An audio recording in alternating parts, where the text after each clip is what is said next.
नमस्कार दोस्तों, आप सभी का कहानी यूट्यूब चैनल पर स्वागत है। आज हम भगवान जगन्नाथ की कहानी सुनेंगे। भगवान जगन्नाथ की कहानी बहुत ही रोचक है। जगन्नाथपुरी का रथ उत्सव विश्व प्रसिद्ध है, परंतु रथ उत्सव से कुछ दिन पहले ज्येष्ठ पूर्णिमा के दिन जगन्नाथ प्रभु को 108 घड़े जल से स्नान कराने की प्रथा है। 108 घड़े जल से स्नान करने के बाद जगन्नाथ भगवान बीमार पड़ जाते हैं। 15 दिन बीमार रहने के बाद जब वे ठीक होते हैं तब नैनासार उत्सव मनाया जाता है। परंतु सोचने वाली बात यह है, जो पूरे ब्रह्मांड का मालिक है, जिसके लिए इस पूरे ब्रह्मांड में कुछ भी ऐसा नहीं है जो संभव ना हो, वह बीमार कैसे पड़ सकते हैं। बीमार होना एक मानवीय घटना है। भगवान बीमार कैसे हो सकते हैं, इसके पीछे भगवान की एक अत्यंत प्यारी लीला है। तो दोस्तों, इस कहानी से भगवान की लीला को समझने का प्रयास करते हैं। एक बार की बात है, जगन्नाथ भगवान का एक बड़ा ही अनन्य भक्त हुआ करता था। उसका नाम था माधव दास। जब माधव दास की पत्नी का देहांत हो गया, वह पूरे समय भगवान जगन्नाथ की सेवा ही करता, मानो उसका पूरा जीवन उसने भगवान जगन्नाथ को लिख दिया हो। सेवा के बाद जो भी मिलता वह खाता और वहीं भगवान जगन्नाथ के मंदिर के पास अपनी कुटिया में सो जाता। माधव दास किसी भी दिन भगवान की सेवा से नहीं चूकता। दिन तो बहुत बड़ी बात है, वह किसी क्षण भी भगवान की सेवा से नहीं चूकता था।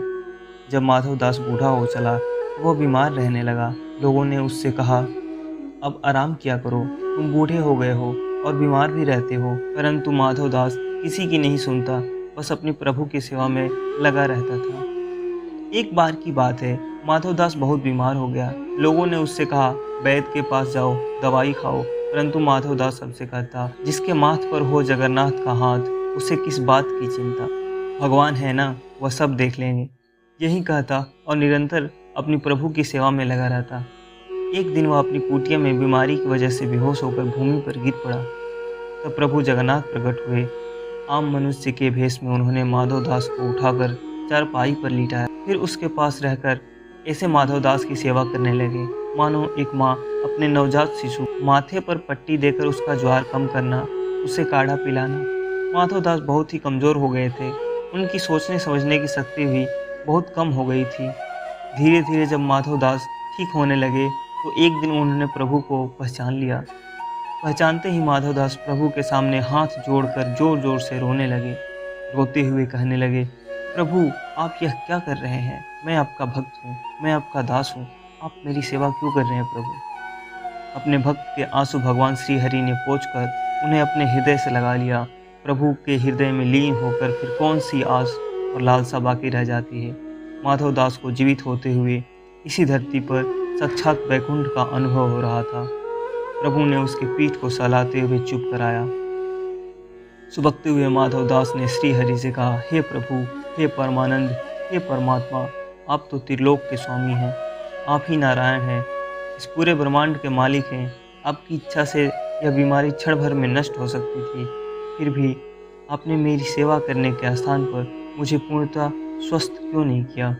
भगवान ने मुस्कुराकर माधव दास से कहा, हे प्रिय, कर्मों का फल तो भोगना ही पड़ता है, कर्म का चक्र ही नियति है। यदि मैं तुम्हें अभी तुम्हारी पीड़ा से मुक्त कर दूं, तो भी आगे चलकर तुम्हें कष्ट भोगना ही पड़ेगा। संसार में जो कर्म होते हैं उसके निश्चित कर्म फल भी होते हैं। फिर भगवान कहते हैं, तुम्हारे कर्मों के अनुसार ही मैंने तुम्हारी सेवा की है। तुमने जितनी मेरी सेवा की है उसका कोई मोल नहीं है। भगवान भी भक्त के प्रेम के भूखे होते हैं।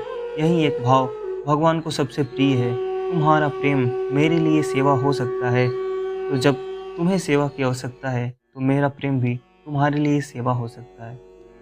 हे मेरे प्रिय माधव दास, तुम्हारे कर्मों का फल तो अवश्य मिलेगा, पर तुम्हारी भक्ति से मैं इतना प्रसन्न हूँ कि तुम्हारे बचे हुए कष्ट अब मैं अपने ऊपर लेता हूँ। अब मैं तुम्हारी यह पीड़ा यहीं अंत करता हूँ। तुम्हारे 15 दिन का ज्वर जो शेष है वह मैं अपने ऊपर लेता हूँ और तुम्हें स्वस्थ प्रदान करता हूँ। भगवान के ऐसा कहते ही माधव दास स्वस्थ हो गए। उधर मंदिर में ज्येष्ठ पूर्णिमा के अवसर पर भगवान को 108 खड़े जल से नहलाया जा रहा था। नहलाने के उपरांत